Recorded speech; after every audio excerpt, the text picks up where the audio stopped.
Hey everybody, this is a contest response to Snoop12922. I always have the hardest time remembering the numbers at the end, but seeing other people's responses, I'm definitely not the only one. So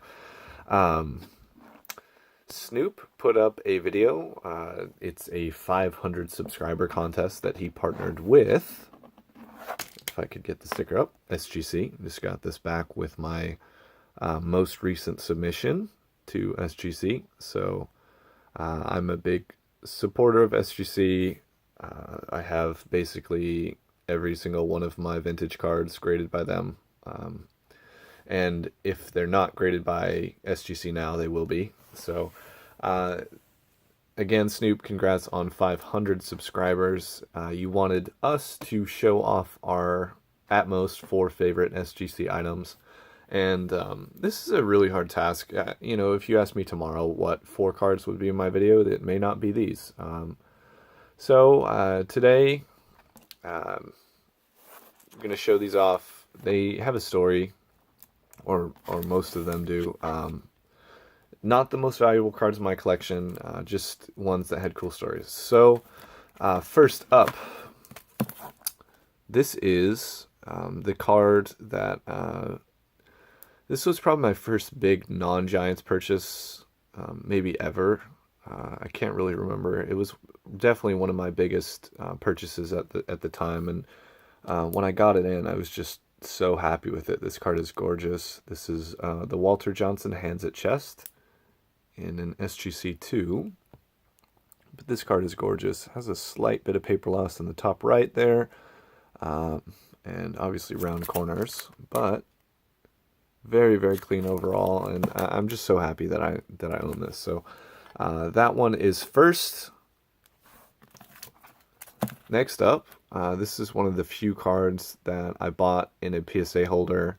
I just really like the look of the card. The really white borders, pretty good registration, just overall very clean looking card for a low grade example. And it was in a PSA 2 mark qualifier, and send it off to SGC. This was my first time ever grading with them, and just super happy with the results that I got. This was quite a while ago, but I would far and away rather have the SGC 1.5 than a PSA 2 with a qualifier. So this is just an absolutely gorgeous card.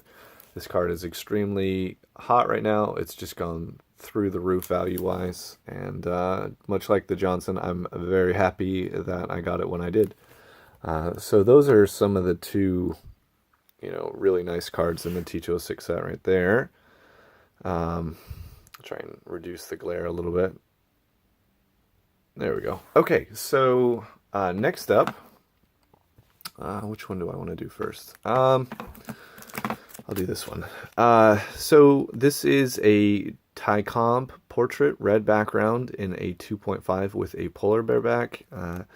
This was the card, my biggest purchase at the time, and I knew I wanted a Cobb, and I wanted the red background for my first Cobb. It's just the most iconic out of his 4 poses in the set, in my opinion. Not the most valuable. It's actually one of the most printed cards in the T206 set, but when I saw this one pop up, I knew the cards had climbed a lot, and I knew it was going to continue to climb, and it really has. And so I just kind of said now or never. It was higher grade than I wanted and more than I was wanting to spend, but now it probably get a 1 for about what I paid for this one. So again, timing was on my side. I am just so happy to own this card, and it will stay in my collection for a very, very long time. So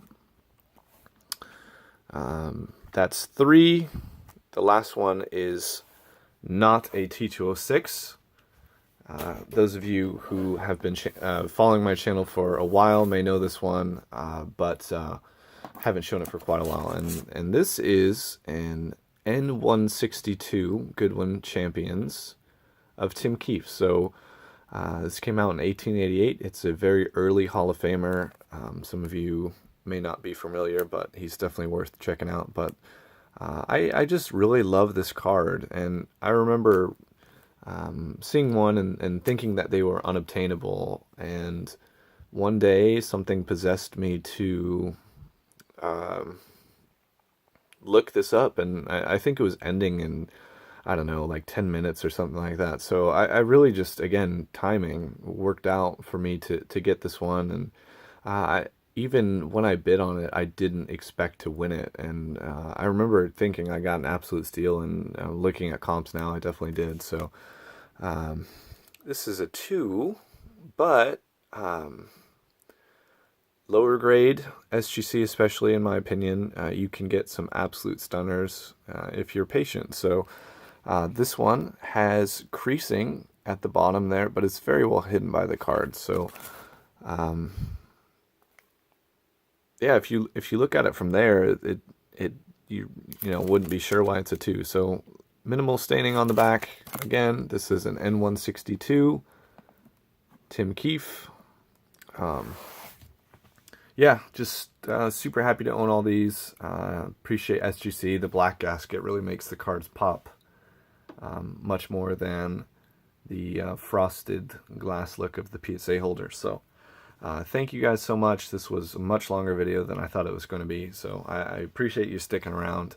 Thank you to Snoop for holding this contest, and for SGC starting to have a presence in the community. I hope that continues. I hope that some cool stuff can come out of it. So again, yeah, thank you for watching, and have a good one.